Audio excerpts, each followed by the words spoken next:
வணக்கம். காசியில ஒரு இளைஞன் வேலை தேடிட்டு இருந்தான்.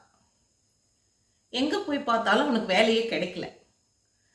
அவன் என்ன பண்ணான், ரொம்ப தூரம் நடந்து நடந்து பார்த்து களைச்சு போயிட்டு, ராஜாக்கள் ஆட்சி செஞ்சுட்டு இருந்த காலம் அது. அரண்மனைக்கு போய் ஏதாவது வேலை கேட்கலாம் அப்படின்னு சொல்லிட்டு வந்தான். அரண்மனையில் ஏதாவது வேலை கேட்கலாம் அப்படிங்கிற மாதிரி. அங்க பாத்தீங்கன்னா அங்க ஒரு காவலாளி நின்றுட்டு இருக்காரு. அவர்கிட்ட போய் கேட்குறான், எனக்கு ஏதாவது இங்கே வேலை கிடைக்குமா, நான் வேலை இல்லாமல் கஷ்டப்படுறேன் அப்படின்னு சொல்லிட்டு சொல்கிறான். அவர் உடனே அங்கே பக்கத்தில் இருக்கக்கூடிய ஒரு பலகையை கை காமிக்கிறார்.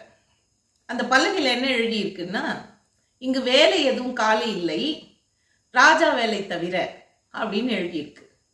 என்னது ராஜா வேலை தவிரவா அப்படின்னு சொல்லி இவனுக்கு ரொம்ப ஆச்சரியமாயிருச்சு. ஆச்சரியமாயிட்டு அதோட விவரத்தை கேட்டான். ஏன் ராஜா இல்லையா இங்க அப்படின்னுட்டு. ராஜா ஆட்சி செஞ்சுட்டு இருந்தாரு.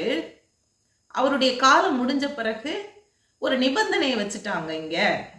என்ன நிபந்தனைனா, யார் ராஜாவா ஆனாலும் 5 வருஷம் 5 ஆண்டுகள் நல்ல சிறப்பா ஆட்சி செய்யலாம், அவங்க எல்லா வசதி வாய்ப்புகளோடு வாழலாம். 5 ஆண்டுக்கு பிறகு அவங்கள இந்த நகரம் தாண்டி ஆறு தாண்டி காட்டுல கூட்டின்னு போய் விட்டுடுவாங்க. அதோட அவங்க திரும்பி வர்றது அவங்களுடைய அதிர்ஷ்டத்தை பொறுத்தது அப்படின்னு சொல்லிட்டு சொன்னார். ஏன் என்ன ஆகும் அப்படின்னா, காட்டுல பயங்கரமான விலங்குகள்லாம் இருக்கும் இல்லையா, அதுக்கு இரையாகிடுவாங்க. அது ஒரு அடர்ந்த காடு, அங்கிருந்து திரும்பி வர்றது ரொம்ப கஷ்டம். ரொம்ப தூரம் கூட்டின்னு போய் வேற விட்டுட்டு வந்துருவாங்க. அதனால அதுக்கு துணிச்சல் உள்ள யாராவது ஒருத்தர் வந்தா மட்டும்தான் இங்க ராஜாவாக முடியும்ன்ற சூழ்நிலை இருக்கு அப்படின்னு சொல்லிட்டு அவர் சொல்றார். அப்படி சொன்ன உடனே இவன் யோசிக்கிறான், என்ன செய்யலாம் அப்படின்னு சொல்லிட்டு யோசிக்கிறான். சரி, ஒரு முயற்சி பண்ணி தான் பார்ப்போமே அப்படின்னு சொல்லிட்டு, சரி நான் ராஜாவாகலாமா, நான் ராஜாவாக முடியுமா அப்படின்னு சொல்லி கேட்குறான்.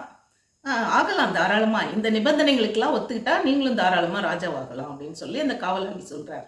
சரின்னா அதுக்கப்புறம் அங்கே போய் யாரை கேட்கணும் என்ன ஏதுன்னு பார்த்துட்டு அந்த இளைஞன் முன் வந்ததை பார்த்து அவனுடைய தைரியத்தை பார்த்து அவனுக்கு ராஜாவா பட்டம் சூட்டிட்டாங்க. அரசன் ஆயிட்டான். அரசன் ஆயிட்ட பிறகு 5 ஆண்டு நல்ல சிறப்பாக ஆட்சி செஞ்சுக்கிட்டு இருக்கான். 5 ஆண்டுகளுக்கு பிறகு அவன் காட்டுக்கு போக வேண்டிய நாள் வருது. காட்டுக்கு போக வேண்டிய நாள் வந்த உடனே எல்லாரும் பயந்து நடுங்குவாங்க. இந்த ராஜா நோய்வாய்ப்பட்டுருவாரு அப்படிங்கிற மாதிரிலாம் நிறைய எல்லாரும் எதிர்பார்க்குறாங்க. ஆனால் அவன் எந்த கவலையும் படலை. எந்த கவலையும் படாம ராஜாவா இருந்து அந்த பதவி முடிஞ்ச நாளுக்கு பிறகு காட்டுக்கு போறதுக்கு தயாராயிட்டான். என்னப்பா உனக்கு எந்த கவலையும் இல்லையா, காட்டுக்கு போறதுக்கு தயாராயிட்டேன்னா, தயாரா இருக்கேன், என்னை கூட்டின்னு போய் நீங்க காட்டுல விட்டுறலாம் அப்படின்னு சொல்லிட்டு சொல்றான். சரின்னு காட்டுக்கு போறதுக்கும் ஏற்பாடு பண்றாங்க.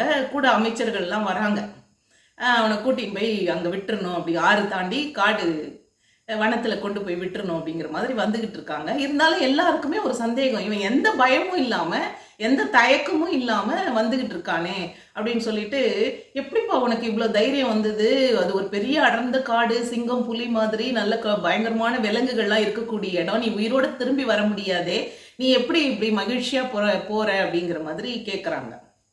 அதுக்கு அவன் சொன்னா, 5 ஆண்டு நான் ஆட்சி செஞ்சேன் இல்லையா, அந்த 5 ஆண்டுகள்ல முதல் வருஷம் நான் என்ன பண்ணேன் அப்படின்னா, 1000 வேட்டைக்காரர்களை அந்த காட்டுக்கு அனுப்பிச்சு அந்த கடுமையான விலங்குகளை எல்லாம் வேட்டையாடி பிடிக்க சொன்னேன்.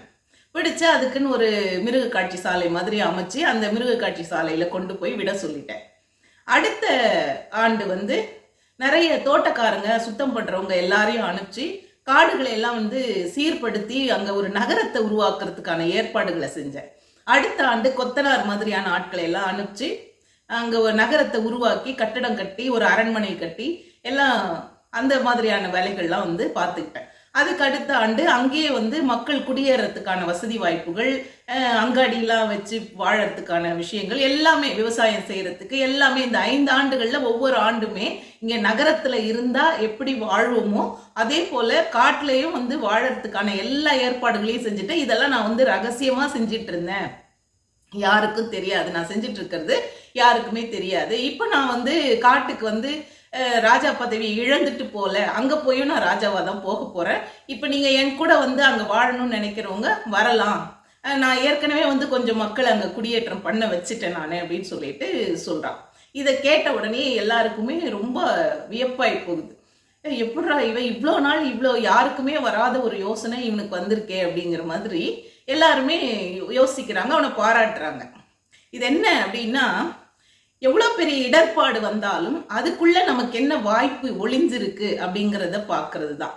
ஒரு கடினமான சூழ்நிலையில அந்த கடினமான சூழ்நிலையை நமக்கு சாதகமா எப்படி மாத்துறது அப்படிங்கிற மாதிரி யோசிச்சு அதுக்குரியதை செஞ்சோம்னா எங்கனாலையும் நம்மளால வாழ முடியும்.